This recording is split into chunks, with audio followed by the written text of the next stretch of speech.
Hello everyone, स्वागत है आप सभी का फिर से इस वीडियो में। और आज की इस वीडियो में हम राजस्थान कला एवं संस्कृति का जो एक बहुत ही ज़्यादा महत्वपूर्ण टॉपिक है, राजस्थान के लोक देवता, उसके बारे में मैं आपको आज विस्तार से पढ़ाऊंगा। और इस तरह से पढ़ाऊंगा कि आपको सारी चीज़ें एक ही बार में याद करवा दूंगा, बशर्ते आपको ध्यान से सुनना है। और अगर आप चाहते हो नोट्स बनाना तो आप नोट्स भी बना सकते हो। तो अब हम अपनी वीडियो को शुरू करते हैं। तो दोस्तों, सबसे पहले हम एकदम परिचय से शुरू करेंगे, क्योंकि जैसे जैसे ये शब्द आगे आएंगे तो आपको समझने में आसानी होगी कि हमने इस चीज का मतलब ये पढ़ा था। तो उससे पहले इसलिए जरूरी है ताकि हम परिचय को पढ़ें। तो परिचय से शुरू करते हैं। अब लोक देवता का मतलब क्या होता है? तो लोक देवता से तात्पर्य उन महापुरुषों से है जिन्होंने अपने वीरोचित कार्यों तथा दृढ़ आत्मबल द्वारा समाज में सांस्कृतिक मूल्यों की स्थापना की तथा धर्म की रक्षा एवं लोक हितार्थ सर्वस्व न्योछावर कर दिया। तो कहने का मतलब ये है मेरे प्यारे दोस्तों कि जो लोक देवता हैं उनका मतलब है वो ऐसे महान पुरुष जिन्होंने बहुत अच्छे काम करे और बहुत वीरों वाले काम करे और अपने दृढ़ आत्मबल से समाज में हमारे जो सांस्कृतिक मूल्य हैं उनकी स्थापना की, धर्म की रक्षा करी और लोगों के हितों के लिए उन्होंने काम किया। यानी कि अपना सब कुछ जो भी था उनको न्यौछावर कर दिया लोगों की सेवा में। तो उन्हीं को हम बोलते हैं लोक देवता। फिर उसके बाद आता है ये अपनी अलौकिक शक्तियों एवं लोक मंगल कार्यों हेतु लोक आस्था के प्रतीक बन गए। अब सबसे जरूरी बात, ये जो लोक देवता हैं इनको लोग क्यों पूजते हैं, इनको इतने क्यों मानते हैं? क्योंकि इनमें कहा जाता है कुछ ऐसी अलौकिक शक्तियां थी और इनके जो लोक मंगल कार्य थे उसकी वजह से लोगों में जो आस्था थी वो आई और ये लोग लोक आस्था के प्रतीक बन गए। इन्हें जन सामान्य का दुख हरता एवं मंगलकर्ता के रूप में पूजा जाने लगा। सीधी सी बात है, अगर लोगों के लिए कोई अच्छा कर रहा है तो वो जन सामान्य का दुख हरता और मंगलकर्ता हो ही जाता है। इनके देवल, देवरे, थान या चबूतरे जनमानस में आस्था के केंद्र के रूप में विद्वान हो गए। मतलब कहने का मतलब ये है कि जिस जगह पे इनकी पूजा होती है, जिस स्थान पे इन लोगों की पूजा होती है, चाहे उन्हें हम देवल कहें, देवरे कहें या थान कहें या फिर चबूतरा कहें, वो जनमानस यानी कि जो आम लोग हैं उनमें आस्था के केंद्र के रूप में विद्यमान हैं। राजस्थान के सभी लोक देवता छुआछात, जाति पाति के विरोधी व गौरक्षक रहे हैं तथा कुछ लोक देवता मुसलमान योगी के विवेचक भी रहे हैं। इसका मतलब ये है कि राजस्थान में जितने भी लोक देवता हुए हैं उन्होंने किस तरफ काम किया? उन्होंने छुआछात को मिटाने का काम किया, जाति पाति की जो व्यवस्था है उसके विरोधी रहे थे, उसका उन्मूलन करने की कोशिश करी थी और साथ ही साथ वो गौरक्षक भी थे, यानी उन्होंने गायों की रक्षा करी थी। और कुछ लोक देवता तो ऐसे थे जो मुसलमानों के भी विवेचक रहे हैं। फिर उसके बाद आता है, अब एक कहानी शुरू होती है। राजस्थान में 11वीं से 14वीं शताब्दी के बीच इस्लाम का प्रसार एक महत्वपूर्ण घटना थी। आपको पता ही होगा ये चीज। तो जनता की अपने धर्म से डिगती आस्था, पशुधन का ह्रास, मंदिरों व मूर्तियों को तोड़ा जाना जैसी प्रमुख सामाजिक एवं धार्मिक समस्याएं थी। तो आपको पता होगा कि अरब से कुछ मुस्लिम शासक आए थे इन शताब्दियों के बीच। तो उन्होंने क्या किया था? उन्होंने मंदिर और मूर्तियों को तोड़ना शुरू किया था। तो इसी की वजह से समाज में कुछ जातियों को निम्न दृष्टि से देखा जाता था, ये आपको अच्छे से पता है। तो दोस्तों, परिणाम स्वरूप कर्मकांड बढ़ने लगे थे, मतलब कि बहुत ज्यादा हिंसा वगैरह होने लगी थी। फिर उसके बाद क्या आता है, इन परिस्थितियों में इस काल में राजस्थान में लोक देवताओं का आविर्भाव हुआ। मतलब कि लोक देवता उत्पन्न होने शुरू हुए, मतलब कुछ ऐसे महान पुरुष आने लगे समाज से जिन्होंने समाज का उद्धार किया, जिन्होंने लोक हित में काम किया। इनका उदय समन्वित संस्कृति का ही परिणाम था और यही कारण है ये लोक देवता सांप्रदायिक सद्भाव के प्रेरणा स्रोत बने। धार्मिक भेदभाव के बिना ये जन आस्था के केंद्र बन गए। इन्होंने अपना ध्यान विशेषकर समाज के पिछड़े वर्गों पर केंद्रित किया जो पशुपालक संस्कृति से ओतप्रोत था।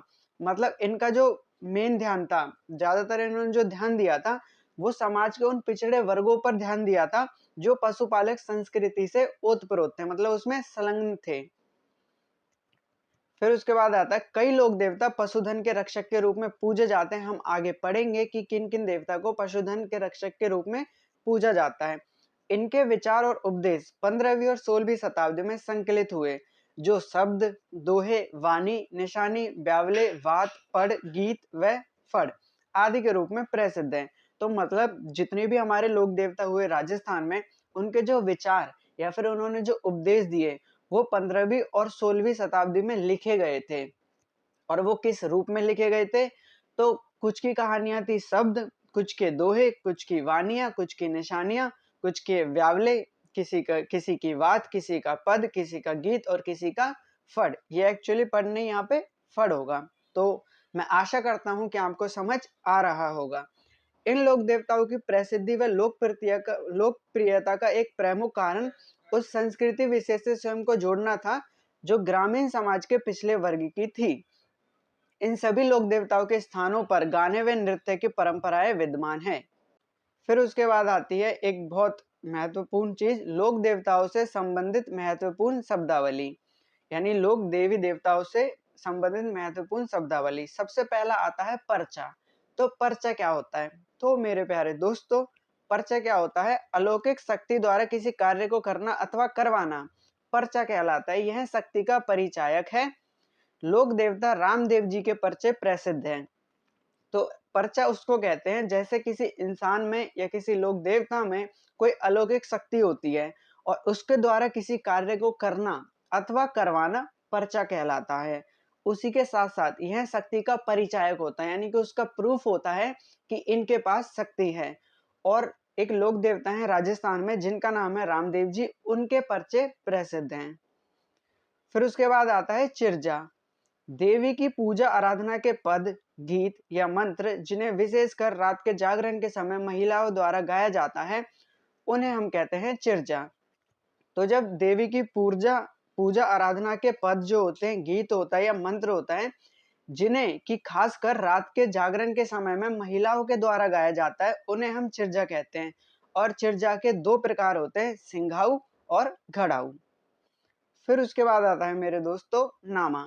लोक देवी देवताओं के भक्त अपने आराध्य देव की स्तुति में चांदी, पीतल, तांबा आदि धातुओं से बनी हुई प्रतिकृति गले में बांधते हैं, इसे नामा कहते हैं।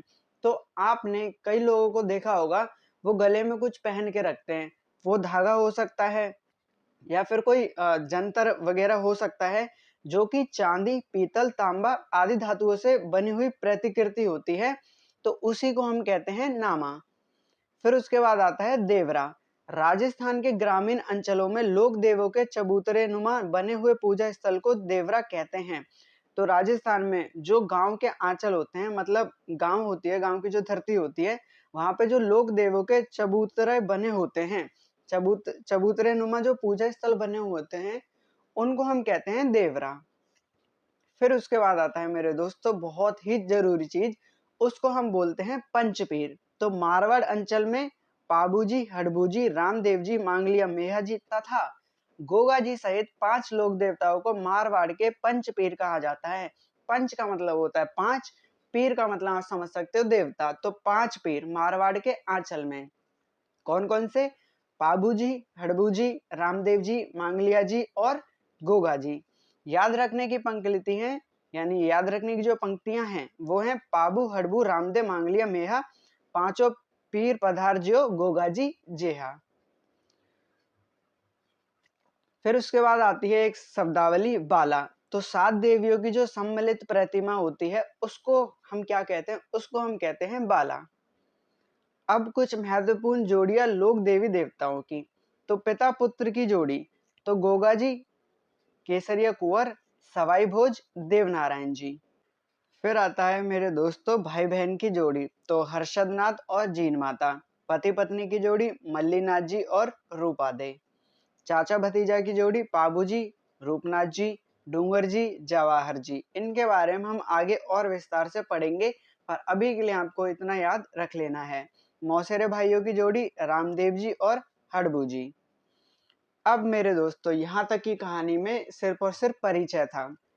तो मैं आशा करता हूँ कि आपको परिचय समझ आ गया होगा। फिर भी मैं एक रिवीजन के तौर पर आपको बता देता हूँ। बात ये थी कि लोक देवता वो महान पुरुष थे जिन्होंने बहुत अच्छे काम करे थे, धर्म की रक्षा करी थी और लोक हितार्थ में अपना सर्वस्व न्यौछावर किया था, और उनके पास कुछ अलौकिक शक्तियां थी और कुछ उन्होंने लोक मंगल कार्य करे थे जिनकी वजह से वो लोक आस्था के प्रतीक बन गए थे। तो अब हम अपनी कहानी को शुरू करते हैं, यानी कि जो हमारा मेन टॉपिक है उसको शुरू करते हैं। सबसे पहले जिस लोक देवता के बारे में हम पढ़ेंगे उनका नाम है रामदेव जी। क्या नाम है? रामदेव जी। तो अब इनके बारे में मेरे दोस्तों अच्छे से हम पढ़ते हैं, ध्यान से सुनिएगा, और अगर आप चाहो तो नोट्स भी बना सकते हो ताकि आपको रिवीजन करने में आसानी होगी। तो सबसे पहले रामदेव जी का उपनाम। इनके उपनाम है राम सपीर, और राम सपीर इनको कौन कहते हैं? मुसलमान बोलते हैं। दूसरा इनका उपनाम है रुनेचारा धनी, क्योंकि रुनेचा में इनका एक मंदिर है, उसके बारे में हम आगे पढ़ेंगे। पीरों का पीर भी इन्हें कहा जाता है। उसके पीछे भी एक कहानी है। कृष्णा का अवतार, सांप्रदायिक सद्भाव के लोक देवता। रामदेव जी जो थे वो तंवर वंशीय राजपूत थे। क्या थे? तंवर वंशीय राजपूत थे। इनका जो जन्म है वो कहाँ पे हुआ? इनका जो जन्म है वो उड़ू काश्मीर, जो कि सिर्फ तहसील बाड़मेर में आता है, वहां पे भाद्रपद शुक्ल द्वितीया, जिसको हम बाबेरी बीज कहते हैं, उनको हुआ था। तो कब हुआ था? उड़ू काश्मीर में हुआ था भाद्रपद शुक्ल द्वितीया, जिसको हम बाबेरी बीज भी कहते हैं, तब इनका जन्म हुआ था। उसके बाद अब रामदेव जी के जो जन्म का वर्ष है उसको लेकर विद्वानों में मतभेद है, लेकिन इतना तय है कि इनका जन्म जो है वो 14वीं शताब्दी का ही है, उसी में हुआ था। इनके पिताजी का नाम था अजमल जी और माताजी का नाम था मैना दे। भाई इनके बीरम देव थे, और बीरम देव जी को कहा जाता है बलराम के अवतार, क्योंकि रामदेव जी को स्वयं कहा जाता है कृष्णा जी का अवतार। तो सिंपल सा इनके जो भाई थे उनको किसका अवतार कहा गया? बलराम का अवतार। इनकी जो सगी बहनें थी, सगी बहन दो थी, लांछाबाई और सुगनाबाई, और इनकी एक दूसरी बहन थी मुंह बोली बहन, जिनका नाम था डालीबाई मेघवाल, और इनके गुरु बालीनाथ। और बालीनाथ जी की जो समाधि है वो मसूरिया पहाड़ी जोधपुर में है, जहां पर कुष्ठ रोग निवारण होता है, मतलब कुष्ठ रोग को ठीक किया जाता है। इनकी पत्नी का नाम था नेतल दे, और नेतल दे कौन थे? तो दले सिंह सोढ़ा की पुत्री थी, अमरकोट पाकिस्तान के, जो कि अपंग थी। और इनका वाहन कौन था? इनका वाहन था लीला घोड़ा या नीला घोड़ा। फिर इनके बाद हिंदू जो है इन्हें कृष्ण का अवतार और अर्जुन का वंशज मानते हैं, और इनका एक पंथ था जिसको बोलते हैं हम कामड़िया पंथ, और इनके मंदिर को देवरा कहा जाता है। इनकी जो ध्वजा है उसको नेजा कहा जाता है, जो श्वेत या फिर 5 रंगों की होती है। जम्मा, इनका जो रात्रि का जागरण है वो जम्मा कहलाता है। रामदेव जी के जो मेघवाल जाति के भक्त हैं उनको रीखिया कहते हैं। जातरु कौन होता है? तो रामदेवरा जाने वाले यात्री क्या कहलाते हैं? जात्रु कहलाते हैं। अब पर्चा और पर्चा, अब आपको मैं यहाँ से कनेक्ट करवाना सिखाऊंगा। तो पीछे हमने अभी जस्ट पढ़ा था कि पर्चा क्या होता है। तो रामदेव जी के चमत्कारी जीवन गाथाओं का जो यशगान है उसको हम पर्चा कहते हैं, और इसको सबसे पहले किसने गाया? तो रानी रूपा ने सर्वप्रथम इसको गाया था। और इनके प्रमुख शिष्य हरजी भाटी, रत्ना रायका, लक्खी बंजारा, आईजी माता, ये इनके प्रमुख शिष्य थे। रामदेव जी ने पंचपीपली नामक स्थान पर मक्का से आए 5 पीरों को पर्चा दिया था। तो पंचपीपली नामक एक स्थान था जहां पर मक्का से 5 पीर आए थे और उनको इन्होंने पर्चा दिया था। मक्का से आए 5 पीरों ने जब रामदेव जी की परीक्षा लेनी चाही, तब रामदेव जी ने उनको मक्का में ही भूल आए कटोरे में ही भोजन करवाया। तब इन पीरों ने रामदेव जी को पीरों का पीर कहा। तो यहाँ तक की कहानी अगर मैं आपको बताऊं तो ये है कि मक्का से 5 पीर आए थे और उन्होंने रामदेव जी की परीक्षा लेनी चाही थी। तब रामदेव जी ने उनको मक्का में ही भूल आए कटोरे में ही भोजन करवाया। तब इन पीरों ने रामदेव जी को पीरों का पीर कहा और उनको मान गए कि इनके पास कुछ अलौकिक शक्तियां हैं, और इन्होंने परावर्तन यानी कि शुद्धिकरण आंदोलन चलाया था हिंदू धर्म के शुद्धिकरण के लिए। अब एक चीज आती है ब्यावले।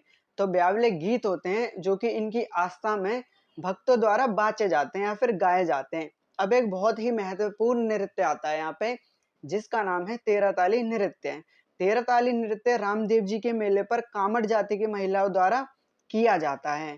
इतना याद रखना आपको, 13 ताली जो नृत्य है वो रामदेव जी के मेले पर कौन सी जाति की महिलाओं द्वारा किया जाता है? कामड़ जाति की महिलाओं द्वारा। और इस नृत्य का बैठ कर किया जाने वाला यह राजस्थान का एकमात्र नृत्य है। तो अगर परीक्षा में सवाल आता है कि राजस्थान में बैठकर किया जाने वाला एकमात्र नृत्य कौन सा है, तो वो है 13 ताली नृत्य। और इसकी शुरुआत कहाँ से हुई थी वो हम आगे पढ़ेंगे। इस नृत्य का जो प्रारंभ है वो पादरला गांव पाली से प्रारंभ हुआ था। अब एक राक्षस आता है, भैरव राक्षस। तो रामदेव जी ने बचपन में भैरव नामक क्रूर राक्षस जो कि गोधन का नाश करने वाला है, उसका वध सातलमेर में किया था। अब इनका प्रतीक चिन्ह, तो इनके पगलिये पूजे जाते हैं। किसके पगलिये पूजे जाते हैं? रामदेव जी के। रामदेव जी राजस्थान के एकमात्र लोक देवता हैं जो कवि भी थे। वो लोक देवता तो थे ही साथ साथ, और वो साथ साथ में क्या थे? एक कवि थे। और इनकी जो पुस्तक या फिर रचना है उसका नाम है 24 बानियां। अब रामदेव जी का मेला। रामदेव जी का मेला भाद्रपद शुक्ल द्वितीया से भाद्रपद शुक्ल एकादशी तक रोनेचा रामदेवरा में भरता है। तो भाद्रपद शुक्ल द्वितीया को क्या हुआ था? इनका जन्म हुआ था। तो भाद्रपद शुक्ल द्वितीया से भाद्रपद शुक्ल एकादशी यानी 11वीं तक इनका जो मेला है वो रोनेचा रामदेवरा में भरता है। और इनके जो प्रमुख मंदिर हैं रामदेवरा वो जैसलमेर में, यहाँ स्थित मंदिर का निर्माण महाराजा गंगा सिंह ने 1931 ईस्वी में करवाया था। यहाँ रामदेव जी के जो पुजारी होते हैं वो तंवर राजपूत ही होते हैं, जो कि इनकी जाति थी। इनका मेला जो होता है वो सांप्रदायिक सद्भाव का मेला है। इनके जो भक्त हैं इन्हें कपड़े का घोड़ा चढ़ाते हैं। अब रामदेव जी के जो अन्य पूजा स्थल है उनके बारे में पढ़ते हैं। तो सबसे पहला है बिराठिया, ये है ब्यावर में। उड़ू काश्मीर जहाँ पे इनका जन्म हुआ था यानी कि बाड़मेर शिव तहसील, और कोटड़ा बाड़मेर। खुंडियास ये डिडवाना कुचामन में है, और इसी को राजस्थान का छोटा रामदेवरा कहा जाता है या फिर द्वितीय रामदेवरा कहा जाता है, क्योंकि पहला कौन सा है? पहला है हमारा रामदेवरा जो कि जैसलमेर में है। फिर आता है मसूरिया पहाड़ी, जहाँ पे इनके गुरु बालीनाथ जी की भी समाधि है, यह है जोधपुर में। फिर आता है सुरता खेड़ा, ये चित्तौड़गढ़ में है। छोटा रामदेवरा गुजरात में है, और हल्दीना कहाँ पे है? अलवर में है। फिर उसके बाद दोस्तों 1458 ईस्वी में भाद्रपद शुक्ल एकादशी को रामदेव जी ने रोनेचा जैसलमेर में राम सरोवर की पाल पर समाधि ली। क्या हुआ था? 1458 ईस्वी में भाद्रपद शुक्ल एकादशी, जब तक इनका मेला लगता है वहां पे राम सरोवर की पाल पर समाधि ली, यानी कि रुनेचा जैसलमेर में। पर इससे एक दिन पहले ही डालीबाई ने समाधि ली थी। कौन सी ली थी? जल समाधि ली थी। परचा बावड़ी व राम सरोवर तालाब रोनेचा में स्थित है। रोनेचा कहाँ पे है? जैसलमेर में है। रामदेव जी के जो समकालीन देवता हैं वो मल्लीनाथ जी और हड़बू जी हैं। फिर इनके बारे में माना जाता है कि मल्लीनाथ जी ने इन्हें पोखरण क्षेत्र जागीर में दिया था, जिसे बाबा रामदेव ने अपनी भतीजी को दहेज में देकर रोनेचा नामक नया निवास स्थान बनाया था। तो ऐसा माना जाता है कि जो मल्लीनाथ जी थे उन्होंने रामदेव जी को पोखरण क्षेत्र जागीर में दिया था। अब जागीर क्या होती है? तो जागीर आप ऐसे समझो कि उनको भेंट कर दिया था, वो एरिया उनको जागीर के लिए दे दिया था, और वो इसके जागीरदार कहलाए थे। पर बाबा रामदेव ने क्या किया था? अपनी भतीजी को दहेज में देकर रोनेचा नामक नया निवास स्थान बनाया था। और जो लोक देवता हड़बू जी थे वो उनके मौसेरे भाई थे। अब जो रामदेव जी की फड़ है उसका सर्वाधिक वाचन जैसलमेर और बीकानेर में होता है। कौन कौन से जिलों में होता है? जैसलमेर और बीकानेर में। नायक या कामड़ जाति के जो भोपे होते हैं, रावण हत्ता वाद्यंत्र, उन पर रामदेव जी की फड़ का वाचन करते हैं। मेरे दोस्तों, अगर भोपे नहीं, मतलब इनकी फड़ नहीं सुनी है, भोपों की फड़ नहीं सुनी है, तो मैं आपसे गुजारिश करूंगा कि अगर जब भी आपको टाइम मिले तो आप YouTube पे जरूर लिखना कि नायक या कामड़ जाति के जो भोपे होते हैं वो रावण हत्ता वाद्य यंत्र पर रामदेव जी की फड़ कैसे बजाते हैं, या फिर आप सिंपल लिख सकते हो रामदेव जी की फड़ बाय भोपे, तो वो आपको मिल जाएगी और उसे आप एक बार सुनना जरूर। तो अभी के लिए आपको क्या याद रखना है कि जो नायक या फिर कामड़ जाति होती है, अब आपको लिंक करना आना चाहिए कि कामड़िया पंथ इन्होंने ही शुरू किया था। तो नायक या कामड़ जाति के जो भोपे होते हैं वो रावण हत्ता वाद्य यंत्र के साथ रावण जी की फड़ का वाचन करते हैं। फिर उसके बाद आता है सभी लोक देवताओं में सबसे लंबा गीत रामदेव जी का ही है। तो सभी जितने भी लोक देवता हैं राजस्थान में, उनमें सबसे लंबा गीत किसका है? रामदेव जी का है। लोक देवताओं में रामदेव जी एक प्रमुख अवतारी पुरुष थे। समाज सुधारक के रूप में रामदेव जी ने मूर्ति पूजा, तीर्थ यात्रा व जाति व्यवस्था का घोर विरोध किया था।